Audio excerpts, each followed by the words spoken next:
Catarço e Inclusão, onde as perguntas realmente importam. Olá! Hoje a gente vai mergulhar de cabeça num tema central do autismo, a rigidez cognitiva. Sabe aquela dificuldade com mudanças? Aquela necessidade quase vital de rotina? Então, por que isso acontece? É exatamente isso que a gente vai desvendar hoje, o porquê por trás dessa inflexibilidade.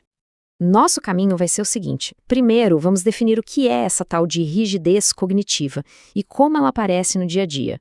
Depois, vamos fazer uma viagem fascinante pela neurobiologia do autismo, entender a ligação forte que ela tem com a ansiedade e, para fechar, vamos ver algumas estratégias práticas para promover a flexibilidade. Então vamos lá. Primeira parte, o que é rigidez cognitiva?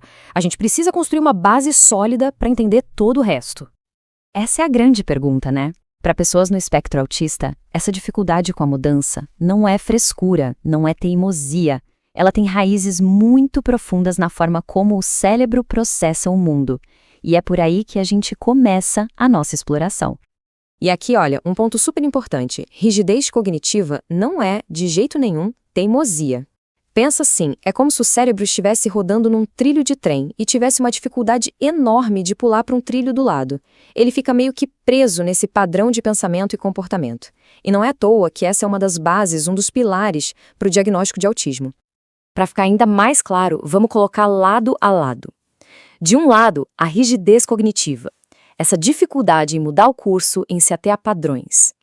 Do outro, o oposto, a flexibilidade cognitiva, que é essa habilidade de se adaptar, de olhar um problema e pensar, ok, quais são as outras formas de resolver isso? É a capacidade de jogo de cintura mental. Essa analogia é perfeita, né? Pensa só, para quem percebe o mundo de uma forma mais caótica, mais imprevisível, as rotinas são como um mapa super confiável no meio de um território desconhecido. Então, a rigidez não é bem uma limitação, é muito mais uma ferramenta. Uma ferramenta que traz segurança, previsibilidade, controle num mundo que poderia ser, francamente, avassalador. Certo, vamos para a segunda parte. Sinais visíveis de inflexibilidade. Agora que a gente já entendeu o conceito, vamos ver como isso se traduz em comportamentos que a gente pode observar no cotidiano. E essa rigidez se mostra de várias formas, viu? Pode ser aquela necessidade de seguir a mesmíssima rotina toda manhã sem tirar nem pôr.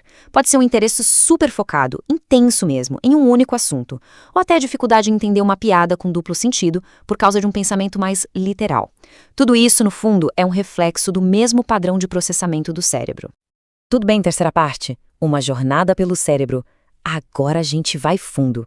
Vamos mergulhar na neurobiologia para entender o que acontece lá dentro do cérebro que dá origem a esses padrões de comportamento. E segura essa informação, porque ela é bem surpreendente. Estudos mostram que crianças no espectro podem ter até 67% mais neurônios no córtex pré-frontal. E aí a gente pensa, uau, mais neurônios, que ótimo! Só que não é bem assim. Nesse caso, mais não significa melhor. Na verdade, esse excesso todo pode acabar gerando conexões meio atípicas, sabe? E um processamento de informação que, no fim das contas, é menos eficiente. O córtex pré-frontal é tipo o presidente do cérebro, sabe? É ele que cuida das funções executivas, planejar, ser flexível, mudar de uma tarefa para outra. No autismo, as diferenças na estrutura e no funcionamento dessa área impactam diretamente essa capacidade de adaptação. Ele que deveria organizar tudo, emoções, memórias, sensações, para criar uma resposta flexível, mas ele opera de um jeito diferente. E não é só o córtex pré-frontal, não. A rigidez é resultado de um funcionamento diferente em várias redes do cérebro. As redes frontoparietais, por exemplo, que deveriam trabalhar juntas, mostram uma comunicação menos azeitada. Os gânglios da base, que gerenciam nossos hábitos, amadurecem de forma atípica. E até a rede que cuida da nossa percepção sobre nós mesmos e os outros funciona com conexões alteradas. Vamos para a nossa quarta parte, rigidez, ansiedade e desafios. Agora a gente sai um pouco da neurociência e aterrissa no mundo real. Como é que essa organização cerebral diferente afeta as emoções e o desempenho na vida prática? E é aqui que a coisa fica complicada, porque a rigidez e a ansiedade, elas meio que dançam juntas num ciclo vicioso. Funciona assim, acontece algo inesperado, isso dispara a ansiedade. E qual a reação para tentar controlar essa ansiedade? Se agarrar com mais força ainda às rotinas. Só que, quanto mais rígido o padrão, mas qualquer coisinha fora do lugar se torna uma fonte enorme de estresse. Uma coisa vai alimentando a outra. Sabe como é? E a ciência consegue medir isso de forma bem objetiva. Em testes como o teste de Wisconsin, por exemplo, é comum que pessoas autistas cometam mais erros perseverativos. O que é isso? É continuar aplicando uma regra que já mudou, mesmo percebendo a mudança. Isso mostra na prática essa dificuldade em desengatar de um padrão mental que já foi estabelecido. Chegamos na nossa última sessão, a quinta. Estratégias para flexibilidade. Agora a gente foca nas soluções. O que pode ser feito para apoiar o desenvolvimento de uma maior adaptabilidade? Bom, existem várias abordagens terapêuticas que funcionam muito bem. A terapia cognitivo-comportamental, a TCC, é ótima para trabalhar aquele pensamento 8 ou 80. A ABA pode ajudar a introduzir mudanças de um jeito gradual, mas seguro. E também existem treinamentos específicos com exercícios focados só em turbinar a flexibilidade cognitiva. E na prática, no dia a dia? Coisas que parecem pequenas fazem uma diferença enorme. Introduzir uma mudança mínima na rotina, mas avisando antes. Usar quadros visuais para mostrar o que vai acontecer no dia.